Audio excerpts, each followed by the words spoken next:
ನಿನ್ನೆ ದಿನ ಕ್ಯಾಬಿನೆಟ್ ಅವರಿಗೆಲ್ಲ ಬಿಲ್ಡಿಂಗ್ ಕಟ್ಟಕ್ಕೆ ಪರ್ಮಿಷನ್ ಮಾಡಿಸಿದ್ದೀನಿ. ನಿನ್ನೆ 3 ದಿನದಲ್ಲಿ ಮಾಡಿಸಿದ್ದೀನಿ. ಎಲ್ಲ ಸೈಟ್ ರಿಜಿಸ್ಟರ್ ಮಾಡಿಸಿದ್ದೀನಿ. ನಿಮ್ಮೂರು ಓಡಿಸ್ತೆ ನಾನು ಹೇಳಿದೆ ಸೂರ್ಯ ಹೊಡಿದ್ರೆ ನಮ್ಮ ಜಮೀನಲ್ಲಿ ತಗೊಂಡು ನಾವು ರೋಡ್ನ. ಸೊ ಹಾಗೆ ನಿಮ್ಮೆಲ್ಲ ನಿಮಗೂ ಕೂಡ ಒಳ್ಳೆ ಒಂದು ಸ್ವಲ್ಪ ಎಷ್ಟು ಕೊಟ್ಟ 1,500 ರೂಪಾಯಿ ಕೊಟ್ಟ. ದೊಡ್ಡ ರೋಡ್ ಅರ್ಧ ಮಾಡಿಸಿದ್ದೀನಿ. 700 ರೋಡ್ ಅರ್ಧ ಮಾಡಿಸಿದ್ದೀನಿ. ಯಾರಿಗೋಸ್ಕರ? ಈಗ ಎಷ್ಟು ಹೇಳ್ತಾರೆ ಜಮೀನ್ ಮೇಲೆ? ನಾನು ಬಸಪ್ಪನ ಕೇಳಿದೆ, ಹೇಗೆ ಬಸಪ್ಪ ಈ ಮುಂಗೂರು ಬೆಳೆ ಅಂತ. ಅವನೆಲ್ಲ 45 ಲಕ್ಷ ಹೇಳ್ತಿದ್ದ ಬಸಪ್ಪ. 2 ಲಕ್ಷ ಕೇಳೋರು ಯಾರು ಬಂದಿರಲಿಲ್ಲ. ನನಗೆ ಇವತ್ತು ನಿಮ್ಮ ಆಸ್ತಿ ಮೌಲ್ಯಗಳನ್ನ ನಾನು ನಿಮ್ಮ ಜೋಗ ದುಡ್ಡಾಗ ಕಾತಿರ್ಬೋದು, ಆದ್ರೆ ನಿಮ್ಮ ಪ್ರತಿಯೊಂದು ಬೆಲೆನೂ ಕೂಡ ನಿಮ್ಮ ಆಸ್ತಿ ಬೆಲೆಗಳನ್ನ ಜಾಸ್ತಿ ಮಾಡುವಂತ ಕೆಲಸ ಇವತ್ತು ನಾನು ಮಾಡಿದ್ದೀನಿ. ಸೊ ಹಂಗೆ ಈಗ ಈ ಖಾತಾ ಮಾಡಿಸ್ಬೇಕು ಅಂತ ಇಡೀ ದೇಶದಲ್ಲೇ ಒಂದು ಮಾದರಿ ಕೆಲಸ. ಈಗೆಲ್ಲ ನಿಮಗೆ ಇವತ್ತು ಸುಮಾರು ಶುರು ಮಾಡಿದ್ವಿ. ಮನೆ ಫೋಟೋ, ನಿಮ್ ಫೋಟೋ, ದಾಖಲೆಗಳು ಎಲ್ಲ ಕೂಡ ಹಿಂದೆ ಕೃಷ್ಣಾವರದಲ್ಲಿ ಮಾಡಿ ಹೋಗ್ಬಿಟ್ಟು ಈಗೆಲ್ಲರೂ ಕೂಡ ಸ್ವಲ್ಪ ಕಷ್ಟ ಆಗ್ಬೋದು. ಯಾರು 10 ರೂಪಾಯಿ ಖರ್ಚ ಕೊಡುವ ವಿಲೇಜ್ ಅಕೌಂಟೆಂಟ್ಗೆ ಅದನ್ನ ನಾವು ಮಾಡ್ಕೊಂಡು ಬರ್ತಾ ಇದ್ದೀವಿ. ಹಿಂದೆ ಜಮೀನ್ ಮುಂಜೂರು ಮಾಡೋದು ಸುಮಾರು ಜನ ಕೊಡ್ತಾರೆ, ಇನ್ನಷ್ಟು ಉಳ್ಕೊಂಡಿದ್ರು. ಇನ್ನು ಹೆಚ್ಚು ಕಮ್ಮಿ ಆಗ್ಬಾರ್ದು. ಯಾರು ಲಂಚ ಪಂಚಾಯತಿ ಅಧಿಕಾರಿಗಳು ತಗೋಬಿಡ್ತಾರೆ. ಸುರೇಶ್ ಹೇಳಿದೆ, ನನ್ನ ಜಾಗದಲ್ಲಿ MLA ಅದು ಚೇರ್ಮನ್, ನೀನೇ ಅದು ನೋಡ್ಬಿಟ್ಟು ಆ ಬಡವರಿಗೆಲ್ಲ ಕೊಟ್ಟರಪ್ಪ ಅಂತೇಳಿ ಅದನ್ನು ಮಾಡಿ ಇಡೀ ರಾಜ್ಯಕ್ಕೆ ನಮ್ಮ ಕ್ಷೇತ್ರದಲ್ಲೇ ಪ್ರಾರಂಭ ಉಯಮಡಿ ಹೋಗಿಂದ ಶುರು ಮಾಡ್ತೇವೆ. ಈಗ ಇಲ್ಲೂ ಕೂಡ ಈಗ ಈ ಕೋಡಿ ಕೆಲಸ ಇವತ್ತು ನಡೀತಾ ಇದೆ. ಇಲ್ಲೂ ಕೂಡ ಈಗ 270 ಈ ಊರಲ್ಲೇ ಕೋಡಿ ಜಮೀನುಗಳೆಲ್ಲ ಕೋಡಿಗಳು ಕೂಡ ಎಲ್ಲ ಆಗಿದೆ. ಕನಕಪುರದಲ್ಲಿ ಇವತ್ತು 1300 ಜನರಿಗೆ ಈಗಾಗಲೇ ಕೋಡಿ ಕೆಲಸ ಈಗ ಮಾಡ್ಕೊಂಡು ಬರ್ತಾ ಇದೆ. ಇನ್ನ ಸುಮಾರು 175 ಉಪಗ್ರಾಮಗಳು ದಾಖಲೆಗಳು ಇಲ್ಲವಂತಿದೆ. ಅದಕ್ಕೂ ಕೂಡ ದಾಖಲೆಗಳನ್ನ ಹಾಕಿಬಿಟ್ಟು ಇವತ್ತು 90 ಒಂದು ಕೆಲಸವನ್ನ ಇವತ್ತು ನಾನು ಮಾಡ್ಕೊಂಡು ಬರ್ತಾ ಇದ್ದೀನಿ. ಕಂದಾಯ ಗ್ರಾಮ ಮಾಡಿ ಮಾಡ್ಕೊಂಡು ಬರ್ತಾ ಇದ್ದೀನಿ. ಸೊ ನಿನ್ನೆ ತಾನೇ ನಾನು ಹೊಸಕೋಟೆಯಲ್ಲಿ ನಮ್ಮ ಆಸ್ತಿ ನಮ್ಮ ಹಕ್ಕು ಅಂತೇಳಿ ಈ ಖಾತೆ ಕೊಡುವಂತ ಕೆಲಸವನ್ನ ನಾನು ಮಾಡ್ಕೊಂಡು ಬಂದಿದ್ದೇನೆ. ಸೊ ಒಳ್ಳೆ ಯೋಜನೆಗಳನ್ನ ಈಗಾಗಲೇ ಪ್ರಾರಂಭ ಮಾಡಿ, ಏಕೆಂದ್ರೆ ನಿಮ್ಮ ಮೌಲ್ಯ ಆಸ್ತಿ ಮೌಲ್ಯಗಳು ಎಲ್ಲ ಕೂಡ ನಿಮ್ಗೆ ಏನೇ ಆಗಲಿ ಒಳ್ಳೆಯದಾಗಬೇಕಾದ್ರೆ ಅನುಕೂಲ ಆಗಬೇಕು ಅನ್ನೋ ದೃಷ್ಟಿಯಿಂದ ಇಂಥೆಲ್ಲ ಕಾರ್ಯಕ್ರಮಗಳನ್ನ ನಾವು ಮಾಡ್ತಾ ಇದ್ದೇವೆ. ನಾವು ಮಾಡ್ಕೊಂಡು ಬರ್ತಾ ಇರೋ ಕೆಲಸ ಇಡೀ ದೇಶಕ್ಕೆ ಮಾದರಿ.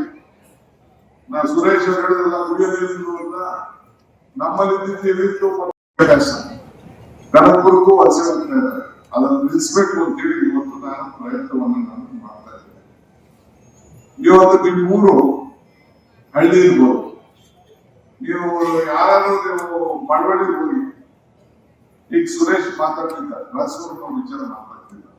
ಮಳವಳ್ಳಿಗೆ ಹೋಗಿ ಮಂಗಳೂರು ಹೋಗಿ 2 ಜಿಲ್ಲೆ ಸೇರಿ ರೈತರಿಗೆ ಒಂದು ಟ್ರಾನ್ಸ್ಫಾರ್ಮರ್ ಹಾಕೊಟ್ಟಿದ್ದೀವಿ. ಅದರಂತೆ ಕರೆಕ್ಟ್ ಕೊಡ್ಬೇಕು ಅಂತ ಈಗೆಲ್ಲ ಸೋಲಾರ್ ನಮ್ಮಲ್ಲಿ ದೊಡ್ಡಳ್ಳಿ ಈ ಕಡೆ ಹುಣಸೆಯಲ್ಲಿ ಪಕ್ಕದಲ್ಲೆಲ್ಲ ಸೋಲಾರ್ ಮಾಡಿಸ್ತಿದ್ವಿ.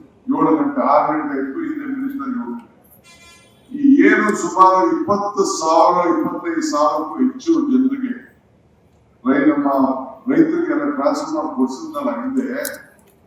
ಯಾವ್ದಾದ್ರು ರಾಜ್ಯ ಯಾವ್ದಾದ್ರು ಬೇರೆ ತಾಲೂಕಲ್ಲಿ ಹೇಳಿದ್ರೆ ಹೇಳಿ, ಏನಿದ್ರು ರಾಮನಗರ, ಚನ್ನಪಟ್ಟಣ, ಮಾಗಡಿ, ಕುಣಿಗಲ್, ಕನಕಪುರ ಇಷ್ಟು ಕಡೆ, ಇಷ್ಟು ಮಳವಳ್ಳಿಯಲ್ಲೂ ಇಲ್ಲ, ಮದ್ದೂರಲ್ಲೂ ಇಲ್ಲ. ಅಂತ ಕೆಲಸನ ಇವತ್ತು ನಾವು ಮಾಡಿ ಇವತ್ತು ರೈತರಿಗೆ ಒಟ್ಟು 19,000 ಕೋಟಿ ರೂಪಾಯಿ ಉಚಿತವಾಗಿ ವಿದ್ಯುತ್ ಕೊಡ್ತಾ ಇದ್ದೀವಿ. ಈಗ ಹೆಣ್ಮಕ್ಳು ಇಲ್ಲಿ ಬಂದಿದ್ದೀವಿ. ನಾನು ಪಾದಯಾತ್ರೆ ಮಾಡಿದೆ, ಮೇಕೆದಾಟಗೋಸ್ಕರ ಪಾದಯಾತ್ರೆ ಮಾಡಿದೆ. ಮುಂದಕ್ಕೆ ಆ ಕಾವೇರಿ ನದಿಯಿಂದಲೇ ಇಲ್ಲೆಲ್ಲ ಒಂದು ನೀರು ಬರ್ತದೆ, ಕುಡಿಯೋ ನೀರು ಬರ್ತದೆ, ಎಲ್ಲ ನದಿ ಆಗ್ತಾ ಇದೆ. ಆ ಫಾರೆಸ್ಟ್ ಇಲಾಖೆಯಲ್ಲ ಸ್ವಲ್ಪ ತಕರಾರು ಮಾಡೋದು, ಆ ಪೈಪಲ್ಲಿ ಹಾಕ್ತಿದ್ದಾರೆ. ಕೂಡಲೇ ನೀರು ನಾವು 800 ಕೆಳಗಡೆ ಅಲ್ಲಿ ಸಣ್ಣ ಕ್ಲಿಯರ್ ಆಗ್ತಾ ಇದೆ. ಅದನ್ನ ಕೇಳಿದ್ರೆ ಯಾವ ಮಾಡೋದು, ನೀರು ಕೊಡೋದು. ಅದೇ ಇನ್ನೊಂದು ಚೂರು ಮುಗಿದಿದೆ ಸರ್ ಅಂತ ಅಂದ್ಬಿಟ್ಟು ಫೈನಲ್ ಇವರಿಗೆ ಅಧಿಕಾರಿಗಳು ಕರ್ಸ್ತೀನಿ ಅಂತ ಹೇಳಿದ್ದೀನಿ.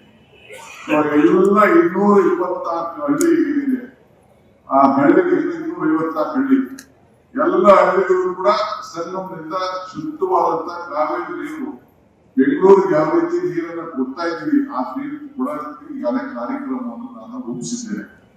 ಅದು ಕೂಡ ಈಗಾಗಲೇ ಈಗ ನೀರಾವರಿ ಸಚಿವರಾಗಿದ್ದೇನೆ. ಈಗಾಗಲೇ ಎಲ್ಲ ಕೆರೆಗಳಿಗೂ ಕೂಡ ನೀರನ್ನು ತುಂಬಿಸುವಂತ ಕೆಲಸ ಅರ್ಕಾವತಿಯಿಂದ ರೆಕ್ಟಿಫಿಕೇಶನ್ ಮಾಡಿ ಈಗಾಗಲೇ ಶಿಂಷಾಯಿಂದ ಆ ಕಡೆಯಿಂದ ಸಾತ್ರೋಗಿ ತರ್ತಾ ಇದೆ. ಇನ್ನೊಂದ್ ಕಡೆ ಅರ್ಕಾವತಿಯಿಂದ ನಮ್ಮ ಕಸ್ಬಾ ಹೊಳಿ ತರ್ತಾ ಇದೆ. ಈಗ ಇಲ್ಲಿಂದ ತೆಗೆದುಕೊಂಡು ಬಂದು ಹೊಸದುರ್ಗ